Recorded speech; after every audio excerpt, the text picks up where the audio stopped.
Are you racking your head yet? How are you going to get this out? I mean, there's a couple ways. Okay, you can go down to the hardware store or carpet wholesale house or something like that. You get a hair dryer. It looks kind of like a hair dryer, and you plug it in, but it's a heat gun. It gets really super hot, and you can set that on there and heat it up and take it off. But you know what? What if you don't have one of those? What if you don't want to go buy one, and maybe you only got a couple little things to do? Do you want to buy something like that and then leave it hang around all the time? What else do you have? I think you got something in your closet that will make this work. What is it? Kaboom. That's right.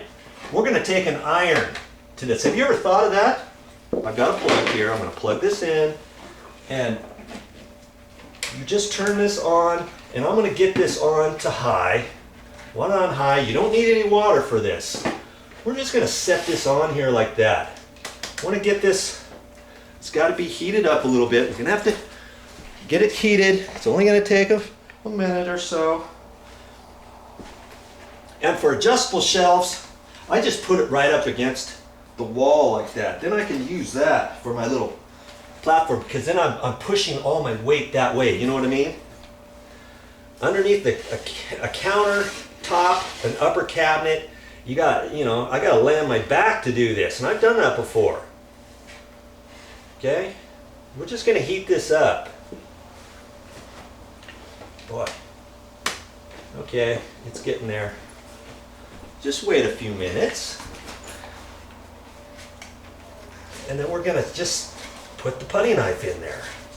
Okay, as I'm working from here, then I can move this back to the left a little bit. So this is heating up over here while I'm still using it over here, right? I want to go all the way across because it curls up. I don't want to take off too far here because laminate has a natural curling up all the way. So I'm just going to keep going and slide my nice flexible putty knife in there. Now if it's too hard, I just have to let it sit here, okay? Just run it back and forth.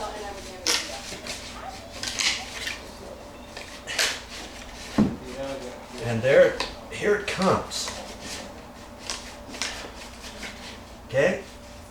Is it a quick thing? You know, it's going to take you a while depending what your project's like, but you can do it. I can do it. You can do it. It's getting too hard to push in there back and forth like that. That's because I've got to leave the iron on here a little bit. You know, not going to hurt anything. I can't burn up the laminate per se. I'm getting it hot, and that's getting the glue hot and releasing it once I get my putty knife in here. You want a nice flexible putty knife. You don't want one that's too stiff. I've got a real stiff one here. Now I could probably do that, but I like to use the flexible one, okay? There, it started lifting. You just got to be kind of careful as you go. And if you're doing this up over your head, let's say, you've got to wear safety glasses. Okay, see how that's lifting up like that? And I don't want to break that off if I've got enough room to keep running my iron. Okay? I'm just going to set my iron here, let it heat up a little bit. I could snap this off, but then it's harder to get started again, you know? It's like this, I can just put my putty knife in there and keep going.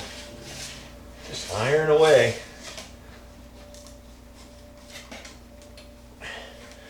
Now if you have a really super good iron, do you want to use your iron on that?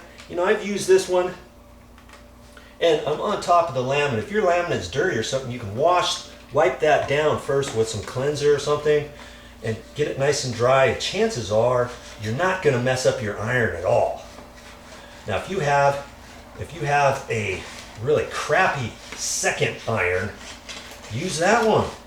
Okay?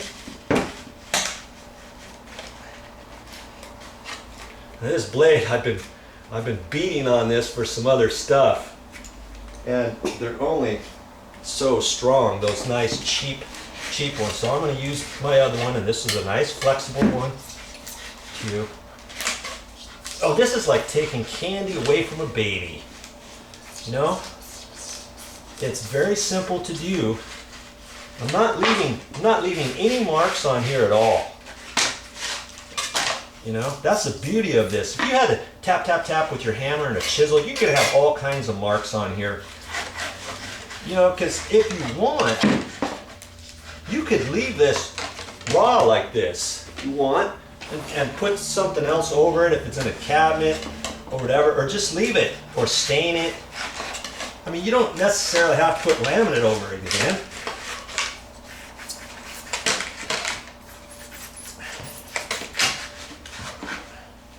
It's whatever your project is. The beauty is you get to decide what to do with it. I'm just showing you a technique on how to get this off. Okay, be careful with this. It's nice and hot. Don't be getting your arm into it or anything like that. I'm done. I'm going to turn this off now. Actually, unplug it and set this off to the side. It's still going to be hot for a while. Of course, you know that. Okay, there it is. Now, if you see any little bits of residue of glue you can feel on there, let it dry a little bit more, and then you can lightly scrape off anything. Now that's all ready, and you can lightly sand it if you want. You could have it ready to put laminate on there again, or like I say, if the other side is still nice and has tight laminate, you can just flip your shelf over, and this is the side you see, this is the side you don't see. You can do something like that. Okay? Alrighty, class is over. Yeah, I didn't want you to think I was just showing you this and not gonna do it. Here's the underneath side of that cabinet now. See there? I did it using that iron and that putty knife. Hey, if I can do it, you can do it. Oh yeah, I am the king of the forest. Hey, are you the king of your forest? You can too. Knowledge is powerful.